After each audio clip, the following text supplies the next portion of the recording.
போய் நல்ல photo 3 photo 3 போட்டோவா? 3 photo எடுத்துக்கிட்டு வா. என்ன போடா 3 போட்டோ மறந்துடாத.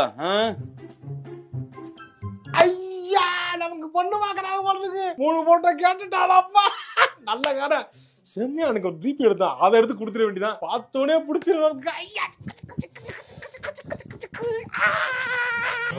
ஏய் என்னடா போட்டது? அதென்ன கழுத்து துளுக்கு பிடிச்ச மாதிரி அப்படி கொடுத்திருக்கியா? அது என்ன அது? ஸ்டைல் மிஸ்டர் வேறயா? ஏண்டா எதுக்கு போட்டோ எடுத்துட்டு வர சொன்னேன்னு நினைக்கிறேன் நீ? ஒரு வயசு பையன் கிட்ட போட்டோ நல்ல போட்டோவை குடுறான்னு கேட்டா என்ன அர்த்தமா இருக்கும்? இதெல்லாம் கேட்டு என்ன வெக்கப்பட வைக்காதீங்கப்பா. திரும்புப்பா நீ திரும்பு. முள்ள மாதிரி பேல உன் மாமன் சிங்கப்பூர்ல வேலை பார்த்துக்கிருக்கான். அவன் கூட சேர்ந்து பாஸ்போர்ட் எடுத்து உடனே அனுப்பி விடலாம். பாஸ்போர்ட்டுக்கு 3 போட்டோ எடுத்துட்டு வரான்னா சினிமால வாய்ப்பு தேடி போற மாதிரி போட்டோ எடுத்துட்டு வந்திருக்கா. இதை வச்சு நான் என்ன உன்னை வச்சு படம் எடுக்கிறதா? இஞ்சு ஆயிரம் செருப்பு. உள்ளூர்லயே 40-50 ஆயிரம் ரூபாய் சம்பாதிக்கிறவனுக்கே பொண்ணு கிடைக்க மாட்டேங்குது. திரும்புறாமல்ல.